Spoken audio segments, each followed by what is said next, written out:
Creek's Metal Rebel is a son of Metallic Rebel out of a mare named M.H. Coyote Plays, who did pretty good in her career. I think she earned about $250,000 in the NCHA. I started him under saddle this year, and we've got him going now on a snaffle bit, and I'm just going to work on a little bit of refinement today with his stops, his drawbacks, and his left and right. Just try to get some steering guide and a little bit of control on him. All right, so this is kind of a high-headed colt. He's not super comfortable with taking the snaffle bit. Okay, we'll just see. You can see he's already getting kind of anxious about it. All right. I'm just gonna love him through all that. All right. I'm not gonna make a big deal out of it. I'm not gonna turn it into a power struggle. Okay, so just to give you an idea, come here, buddy. There you go. All right, zoom in on this a little bit, Courtney, would you? So this is the way we put on the snaffle bit properly, okay? And I always use a brow band snaffle bit with a throat latch because I want the headgear to stay stable on their head, okay? And I always use a leather curb strap or just a piece of string. There's no pressure on that curb strap, but it just keeps the bit from pulling through their mouth, okay? Spread the crown piece between your thumb and your middle finger, just like that, okay? Take your right hand and come up over there, between their ears there on their pole. Well, he just wants that thing in his mouth today, so that's great. Then just push the right ear forward and the left ear forward, okay? Now this right here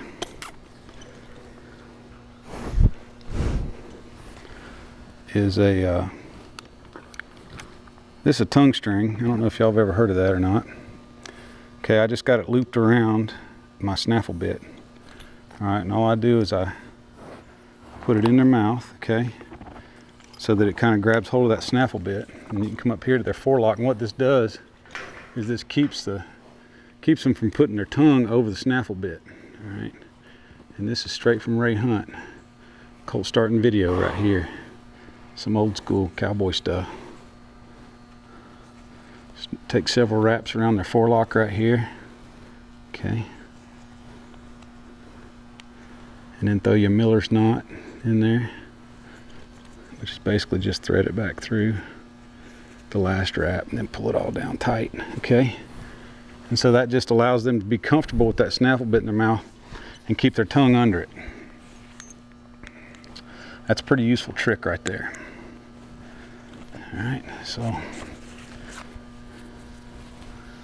we're gonna get rid of all this halter and stuff. All right, I'll show you how I ground tie him right here. Okay, when he moves his feet forward, I back him up, touch him right here on the forehead, said stay, okay? Now there was a lot of good information right there. It never ceases to amaze me how many people really just don't even know how to put a bridle on properly. I guess it's just one of those things that folks overlooked. But to me, it's crucial. It's one of the fundamentals. That's the foundation of the ground tie right there. All right, you see how that works? And if he was to step forward towards me, I'd just grab him, put him back where he was, touch him back on the forehead and say stay, okay? Works like a charm. All right, so we're gonna talk about how this snaffle bit works and what I do, how I use it, okay, on these colts. Boy, look at that. I couldn't get this colt to stand still for anything a few minutes ago. So, as I'm sure you know, snaffle bit is a direct pressure lateral device. If I pull on my right rein, it puts pressure on the left side of his mouth, hopefully pulling his head around to the right. Same for the left rein, opposite actually. If I pull on the left rein, it puts pressure on the right side of his mouth, pulling his head around to the left, okay? So, I try to use the snaffle bit to get inside the horse's head, okay? And I don't normally condone looking at your horse's head when you're riding, okay? In fact, I'm usually gonna get after folks for doing that. But in this instance, I wanna be able to look down and see my horse's eye, okay? And we're going to stick to the 5 principles right here. Same here as if we're on the ground. All right, we're going to start quiet and end quiet. So the very first thing I want to do is just walk this colt around. Okay, I don't want to get up here and drive a spur in his side and lope him off, and go to jerking and pulling on him. I just want to start quiet. Okay, I just want him to relax. Now the 5 principles for effective horsemanship read off like this: start quiet, end quiet, get the fresh off, find the resistance, be willing to compromise, and always quit on the try. Okay, those principles just give you a good guideline for how to deal with your horses on a day-to-day basis. Let him know that everything's cool. We're gonna have a good day. That I'm not up here to hurt him or to scare him. He might get a little scared here, now and then, but it's not intentional. I'm gonna try to help him through all that fear.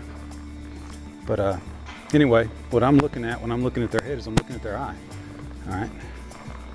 He just kind of wants to go back to his buddies there, so that's fine.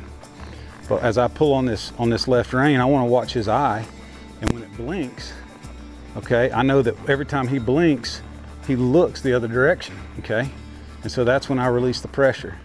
All right. Now, when I get that a little bit, I'm not going to stay with that for very long. Basically, what I want is just to understand that what I want to be sure that when I pick up on my right rein, that I get his mind going to the right, okay? And that blink tells me that, all right? Now, the fellow that gave me my start in this business told me that the goal is to have your horses looking through the bridle, okay? So I broke that down over the years, and I decided that the best place to start is with their mind, right? And the only way that we can know where their mind is going is by looking at their eye, because the eye follows their mind, right? And the feet are gonna follow the eye.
Abigail turned 18 this year, and what she wanted for her birthday was to go on a ski and snowboard trip. So we loaded everybody up and went up to Beach Mountain, North Carolina, and we all had a great time. You might just have to show this man the... Hey, Dad, it's snowing out there. Yeah, no, so. Hey, Dad, you brought your creepy mask?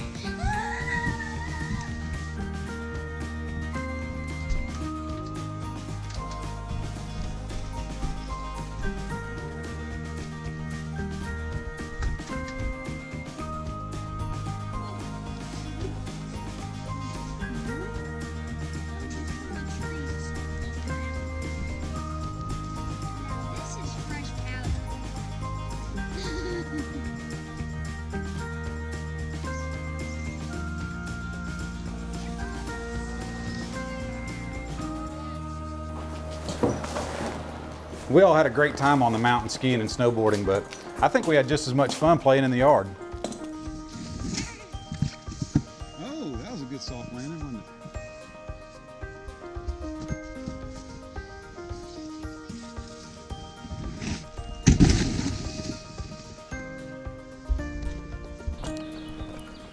Now, there's no way I'm going home without doing some of that. 2, 1, go!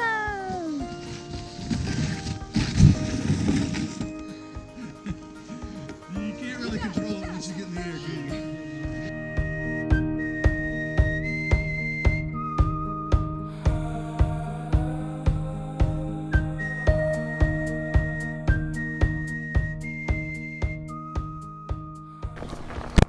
Try to go get his feet moving a little bit. Remember, start quiet, end quiet. What's the second one? Get the fresh off, right? So we're gonna move him around a little bit here. Kind of wants to go over here and hide over here where his buddies are. But I'm just gonna quietly squeeze him up. Now this colt hasn't been out of that bronc pen for very long, all right? In fact, this might be his second ride in this 50-foot round pen. And so you can see he's not super comfortable with everything, you know. He really wants to come over here toward the gate or towards his friends for security. It's understandable. I'm just going to sit up here and be the captain of my ship. Help him through all this. I found that the best policy is just to ignore all of that young horse behavior, okay? Most of that stuff's going to go away on its own if you stay consistent. And if it doesn't, then we can always address it later. All right, so when they start cutting the pin off, I'm just going to bring him right back over here where he cut it off. And I'm going to start him over. All right.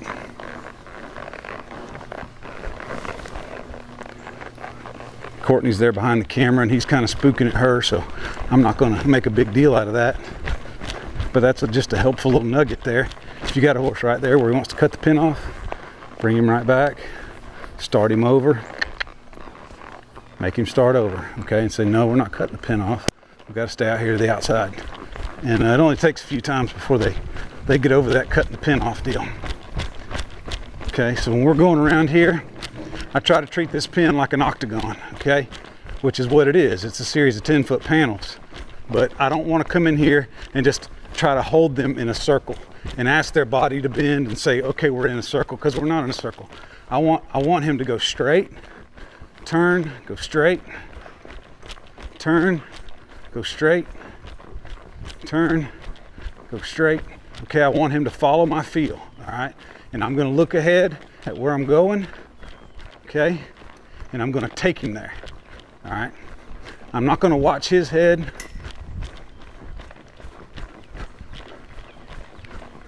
I'm just going to expect him to go with me. Now, those are the fundamentals, as I see them, of making a horse that looks through the bridle. It's really all pretty simple.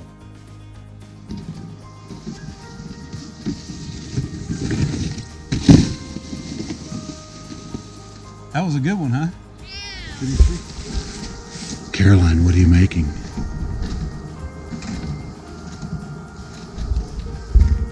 Looks like a snowman.